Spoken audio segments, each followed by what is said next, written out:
எல்லாருக்கும் வணக்கம். வாழைப்பூ வடை எப்படி செய்கிறதுன்னு நம்ம இன்றைக்கி பார்க்க போகிறோம். அதுக்கான இன்க்ரீடியன்ட்ஸ் இங்கே இருக்குது. இதுக்கு நம்ம 1 கப் கடலை பருப்புக்கு 1/4 கப் பருப்பு எடுத்துக்க போகிறோம். ஒரு முழு வாழைப்பூ வேணாங்க, கொஞ்சம் இருந்தால் நம்மளுக்கு அதில் போகிறோம். இதெல்லாம் கருப்பாக இல்லாமல் பார்த்துக்கோங்க. ஸோ இந்த பருப்பில் கொஞ்சம் சோம்பு, கொஞ்சம் சில்லிஸ், அப்புறம் தண்ணி ஊற்றி ஊற வைக்க போகிறோம். 2 hours ஊறினா ஓகே.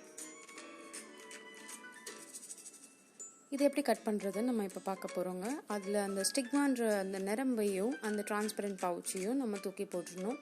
ஒவ்வொரு பூலையும் இது பண்ணணும்.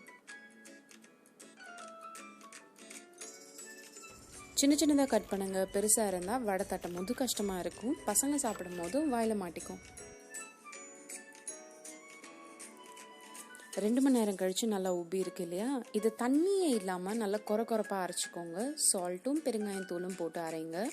இதில் பாருங்கள், நிறைய கடலைப்பருப்பு தெரியுது இல்லையா? அதுதான் நமக்கு வேணும்.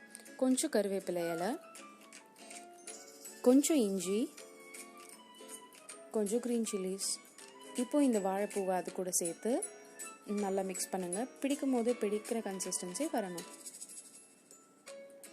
ஒரே ப்ரெஸ் தான், வடை ரெடி.